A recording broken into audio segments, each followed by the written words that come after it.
just does a great job of picking his way through there. Ron C. penetrated, but he was a hole behind the ball. We made a pretty good tackle on Tito Butler, but by the time he got to the corner, he'd already gotten upfield for several yards. Nose of the football at the Lebanon 48. They split Baker. Scott Baker, the big split end, goes wide right. And Hackney calls the signals. Gilbert's in motion. They give it to the big fullback, and he barrels down close to the 45-yard line. And Oldham is a load. Boy, is he a load. Alls and Clemens making the stop along with Cantrell in the middle. The gain will make it a 3rd down and 4 situation. Actually, 3rd, 3.5. Nose of the football touching the Lebanon 45, and Mount Juliet has controlled this thing. They've moved it from their own 21 now to the Lebanon 45. 14-6, the Bears have the football with a 3rd, call it 3rd and 4. Hackney sets him down. Hackney to Butler, coming to the near side. Big hole, and Butler blasts over the 40 down to the 39, maybe the 38-yard line. Again, Pitt having to make the tackle in the secondary. Well, Mount Juliet's offensive line is just flat getting it done, folks. They are taking the fight to the Lebanon defense, and they're getting enough push at the point of attack. They're always going to get those positive yards, and Lebanon is trying to stunt. They're trying to fight through blocks, but Mount Juliet is just staying on those blocks and carrying our people back, and they are certainly in control of this line of scrimmage right now. They really are, and he who controls the line of scrimmage most of the time wins the football game. They give it to the big fullback. He's got room. Blasts over the 35, down over the 30 to the 29 goes Diego Oldham, and he is close to a 1st down, may have it. No, they're going to not give him a spot. Now they've put it down 3 different places, and let's see where they're finally going to leave it. Going to leave him a little bit shy, about 2nd down and about a half yard to go. Well, you would say sometimes that this might be a waste down. They could gamble and take a shot at the end zone, but the clock is Lebanon's enemy, and Terry Hemmentoler, who's calling the offensive plays for Mount Juliet, knows that. I think he's going to keep it on the ground. Well, they've got no reason to put it up. Hackney gives it to Oldham, and the big fullback gets 5 all the way inside the 25 to the 24. And they just keep running over Lebanon down there. That offensive line just doing a number on the Lebanon defensive front. And now we've got a timeout on the field, and it's going to be charged to Lebanon. We'll pause for this 30-second break. Hello, I'm Megan Davis, a junior football cheerleader at Lebanon High School.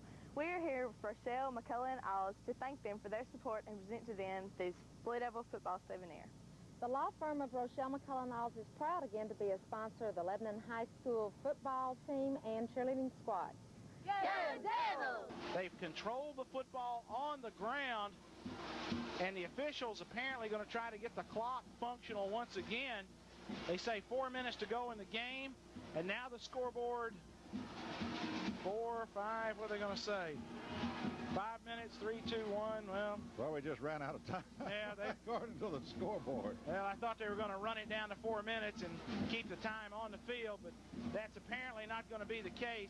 The time will be kept on the field as that clock continues just to go crazy down here, and Mount Juliet holding that 14-6 lead. Well, I tell you what, it's been a while since anybody handled the Lebanon defense like this Bear front line has tonight. 1st and 10 for the Bears, and they give it to Oldham, or rather Butler, coming to the near side, and he gets hit hard at the 22 and stopped there. Putting on the clinching hit for the Blue Devils is Joel Griffin from a linebacker spot. Pitt was also there, C was there, and Carson was there. What this puts your defense in a position to do is you have to gamble down here. You have to run stunts. You have to take chances. And Mount Juliet running that clock, taking their time in the huddle, kind of leisurely walking to the line of scrimmage. The clock is Lebanon's enemy now. Bears have had the football practically the whole ball game. They have come in with a great game plan and carried it out. Quarterback Hackney setting him down, and they give to the big guy, and Lucas makes a good lick on him, but he still gets 2. Lucas, the linebacker, filling the hole, but Oldham still picks up 2. Boy, he's a fire plug, isn't he? 5'10" and 240. He certainly is, Clyde. And we can look back to the opening toss of the game, the toss of the coin. Mount Juliet wins the toss, and a lot of teams will defer and want to take that option in the second half. But the Bears straight away took the football. They showed that they wanted the ball. They felt like they could move the football on Lebanon. They didn't move it that first possession, but, folks, they have done it ever since then. 3rd and 6 for the Bears at the Lebanon 20.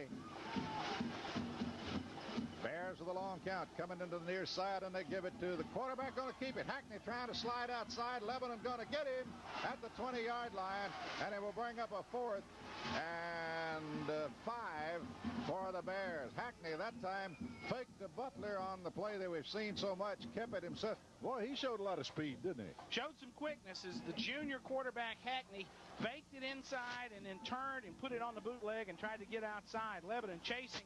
Tressler coming up to make the play along with help from Ron C. and Chris Cantrell. Now 4th down and about 5 or 6 to go. A long 5, short 6, and Mount Juliet just dragging around out of the huddle. John, any idea how much time we've got left? Tom, I'm going to guess around 2 minutes, 20 seconds. Well, right now is the play of the ball game. Mount Juliet makes this first down. It's all over for the Blue Devils. Hackney, and flags are going to fly. And this may be too much time, and it is. So Lebanon's going to pick up 5 yards here as the Bears are penalized 5 for delay of game. And in all fairness to the Bears, that seemed kind of quick to me. Well, it does seem quick, but we've got a rough time estimating time on the field now because that clock has gone crazy on us again and has been turned off for most of the second half. Now it is 4th down and 11 with the football back. The nose of the football is touching the Lebanon 25-yard line, and it's 4th and 11. And again, Mount Juliet in no hurry. Lebanon trailing 14-6, and the Bears are going to go for it, and they're not going to try the field goal, which we thought we might see. And now here comes more flags. And again, it's a delay of game for the Bears, and they set them back 5 more. So now it's back at the 30.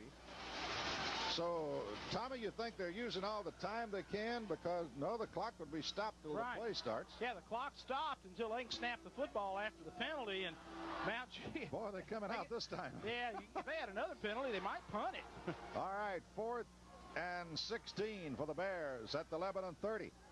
And Hackney hands off to Gilbert up the middle, and Gilbert's going to blast over the 25 down to the 24, but Lebanon will take over at their own 24-yard line, and the Blue Devils will have a little bit of time, but they're going to have to score, and score quick. If they get back in this football game, then they would have to make a 2-point conversion. And, John, if you can get any idea of how much time is left, just give us a shout. Lebanon's offense goes to work at their own 25-yard line, 75 yards away from pay dirt, and we don't have any idea how much time is left.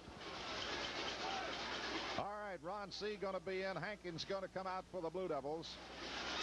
Lebanon going to fire all the guns it's got here and try to get back on the scoreboard. We're almost out of time. The scoreboard clock is torn up, but we're around the 1.5, 2-minute mark. 1:29. Pitt is back to throw. Looks, here comes the rush. Fires out in a flat. He's got Stafford. Stafford over the 25, out over the 30, out up to the 38, 39-yard line. First down, Lebanon. That will stop the clock as they move the chains. And Lebanon going to burn a timeout right here. Hi, I'm Cindy Reed, a senior football cheerleader at Lebanon High School. We're here today with Miss Bondi Smith from First Bank and Trust to thank them for their support and present them this football souvenir. We at First Bank and Trust wish the Lebanon Blue Devils a very successful year. LHS! Coming to the near side, C to the short side of the field. Less than a minute to play, and it's all up to the Blue Devils now as they try to strike offensively. Pitt is back to throw. Flags fly. Pitt looks, fires long, and trying to lead Carson, and Carson evidently had given up and didn't ever see the ball. So the clock will stop, and the Blue Devils going to lose about 10 seconds. There is a flag down, and I would think it would probably be against the Blue Devils. Illegal motion, Lebanon. I did not see who was moving at the snap. John, did you catch that? Tommy, we were sitting back here looking at the pass blocking and didn't even see the flag till the play was over with. So no idea at this point. It is going to go illegal motion. So I'm gonna guess it's gonna be either we moved on our wide out.